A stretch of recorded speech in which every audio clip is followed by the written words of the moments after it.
Hello, kitties. Dr. Freedom here with you. Time for some Doctor Who news. Oh, man, I had a weird day today, man. I was out at a store. And they had this big thing, said, something like that, a new 1080p camera. So I bought it. It's like $50. Took it home. Plugged it in. It was the biggest piece of freaking shit I have ever seen in my life. I'm not kidding. This thing was just garbage. Even the setup software with it was total blah. And so I packed it up, took it back, and just went back to the old camera. I'm not kidding. The sound quality was totally nuts. But then what was a really tipping point is I'm sitting here fiddling with this thing for like an hour, and I can't even get a decent picture on it, this 1080p camera, webcam. And suddenly, oh, bam. I look up this particular brand of camera. You can buy it online for $20. It's a piece of crap, off-brand. Yep, went right back into the bag, went right back to the store. But you see, I've been running this camera for a couple of years, and it's been doing an incredible job, so I guess I'm going to stick with it for now. I've been always thinking about getting a new mic or a new camera one of these days, but I'm going to leave that for the future because this one's doing fine. I shouldn't have even thought of doing it, changing it up. But oh well, here we go. Let's just get into the regular news since I bored you to crap now with my camera story. Okay, let's move on. Okay, one of the interesting things is that apparently, according to Doctor Who magazine, they've reported that filming for the rest of the series will be episode 11, which they're currently doing right now. And I guess it's all studio because nothing's been on set reports for the last 2 days. Actually, going on 3 days, sorry.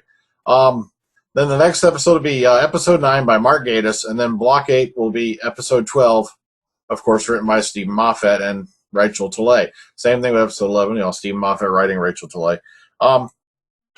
So it's kind of weird that they've shifted around again. So maybe it has to do with availability. Maybe it has to do with setup. Don't know. But yeah, they've definitely shifted. So now it's 11, 9, then 12. All right. But hopefully we'll be getting some more set picks soon. There was rumors going around about one. Apparently there's also been location signs cited. But until I get a definite location and it's definitely filming, that probably won't be until tomorrow morning. And then you'll get it tomorrow night as usual. But okay, let's get into what we do have. Let's take a look at what we got. Also, they've put out the announcement for the Edinburgh Festival. Let's see, if you run on over here to filmhousecinema.com, right here, Doctor Who Magician's Apprentice will be showing Thursday, the 27th of August only. And this happens all the time. This isn't a new thing. This goes on quite a bit. The Edinburgh Festival always gets it a week or two early. But now, wow, they've got it a couple weeks early. Of course, Hetty McDonald directing, but here, let's check this out, 45 minutes. Now, if I remember right, I think somebody mentioned to me earlier tonight, this will be the first 45-minute opener since, I believe, Series 6. So I'll have to go look that up to be sure. I can't remember. But that is weird, but remember, we are getting a whole series of like 2-parters this season, unless something, pans out that it's different. So it's kind of weird. Matter of fact, I think episode 9 looks like it's going to be a standalone, possibly 10, but we'll find out more, in the future, and I'll pass it on to you. So right here, this is the Edinburgh Festival. If you're interested and you happen to be near Edinburgh, it's going to be £12. I think that's £8 for kids. But, as usual, this is going to be going on, which means, of course, it's going to happen the night after. The spoiler factory is going to kick on the hardcore. It is. Okay, jumping on over here to the Bedfordshire on Sunday. Doctor Who with Frazer Hines return as Jamie alongside Peter Capaldi. Former Doctor Who companion Emmerdale star Frazer Hines, along with former Blue Peter, Catchphrase, and screen test host Mark Curry, are currently starring in Agatha Christie's play And Then There Were None at the Milton Keynes Theatre. Now, we caught up with them before the first night's performance to ask them about the play and also for their thoughts about the programs which brought them into the national spotlight. Professionally, both actors speak passionately and positively about their past shows and clearly appreciate the exposure that they provided them with. In the video below, you'll find out what happened when Frazer met the current Doctor, Peter Capaldi, and he began impersonating the vocals of the Doctor he traveled most with, Patrick Troughton. The way he takes on the voice of the second Doctor is eerily accurate. It's almost like Troughton is still here with us. Now, so if you scroll on down a bit, I don't see the video of him with Capaldi, to be honest with you. There's a picture, but so feel free to take a look at this. Of course, that's a tweet Agent Frazer Hines put out himself. There's a nice little short vid right there. Boom. Okay. So let's keep moving on real quick. Okay, Dr. Legend Sylvester McCoy says only a man can play the Time Lord. Keep in mind, this is the mirror, okay? So don't get too weirded out. Okay.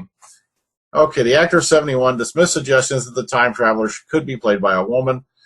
He said, quote, I'm a feminist and recognize there are still glass ceilings in place for many women, but where would we draw the line? Mr. Marple instead of a Miss Marple, Tarzanette. Tarzanette, I can see that now.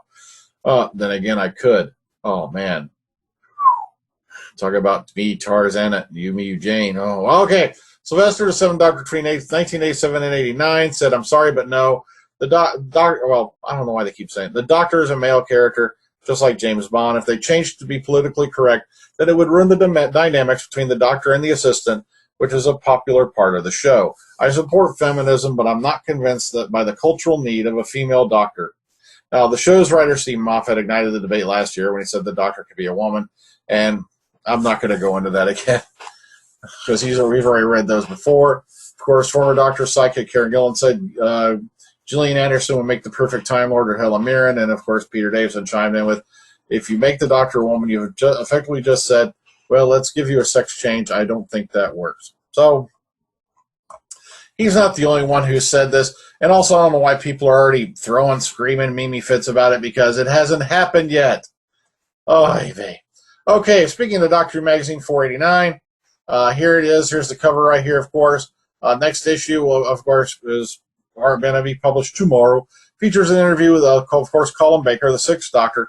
But this Doctor never had a proper regeneration story until now. Now he's talking about recording The Last Adventure for Big Finish, in which he said, quote, Big Finish came to me and said, quote, if we write you a really good story, and if we released your 7 cats which we've kidnapped, which are suspended above this flame, getting lower and lower, will you perhaps do this story? And he goes, I reluctantly agreed, and my cats are now safe. Now, commenting on why he needed a little persuasion to record the story and why he changed his mind, he goes, oh, the idea of a release from the tension of saying no repeatedly, and it's Big Finish. That's what changed my mind. Here's some of the other stuff that's going to be in the magazine. So if you're interested in it, it's going to be published tomorrow. Well, it'll be today by the time you guys get this. But there it is. Okay, of course, also from Doctor Magazine, it wounds me when my Doctor is lowest rated. He also said, quote, I know there's some people out there who rate my Doctor quite highly. It's just that there's an even greater number of people who don't rate him at all, and it wounds me. I should be able to rise above it and pretend I don't care, but I actually do care. Baker also spoke out about how he feels about Peter Capaldi exploring familiar ground with the Doctor role. He said, quote, I wish people could have understood it in the 1980s as much as they do now. Capaldi's Doctor is grumpy and curmudgeonly and intolerant, and gosh, I should be playing it now. I wasn't old enough when I did it. I can do intolerant. It was drawn to my attention before I noticed it myself, but a lot of people said, Peter Capaldi is just like your Doctor. I don't mean to diminish his performance because I think he's superb, and he might be appalled to think he was anything like me, and I would quite respect that, but there are certainly similarities of attitude. Capaldi's costume, of course, is less annoying. I love his style. I love his character, and it's kind of like mine. Every 6, they get it right. So, sorry, but I needed a drink. My throat's dry now because I've been sitting in air conditioning all day. So, what did we learn from all this? Series 9, a lot of stuff is still up in the air, guys. I'm still waiting to hear some stuff. I got feelers out. Like I said, though, a lot of the people who were talking to me last year and in like 2013 also are completely, mum. There is not a word being spoken about anything that's going on, plot-wise or anything like that for this series. We've only gotten rumors, some theories, and some really bad speculation from across the whole internet.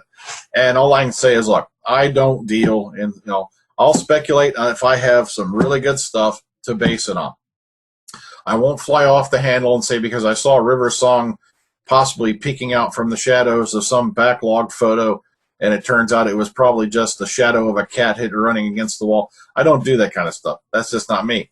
So, like I said, once I have some more data, once I have some more hard stuff, you hear me pounding the table because that's the way I do these things, even though I'm not on camera. All right, so once I have some hard data, then I'll start theorizing what's going to happen in Series 9. And once I do have some stuff about Series 9, you'll start seeing spoiler warnings. But until then, don't forget Omega Files. This Saturday will be Jurassic World. And the following week, Well, I'm going to leave that for a surprise for now. So, okay, so until then, until tomorrow, everybody take care, ta-ta, enjoy the rest of your night. Have a good one. Bye-bye.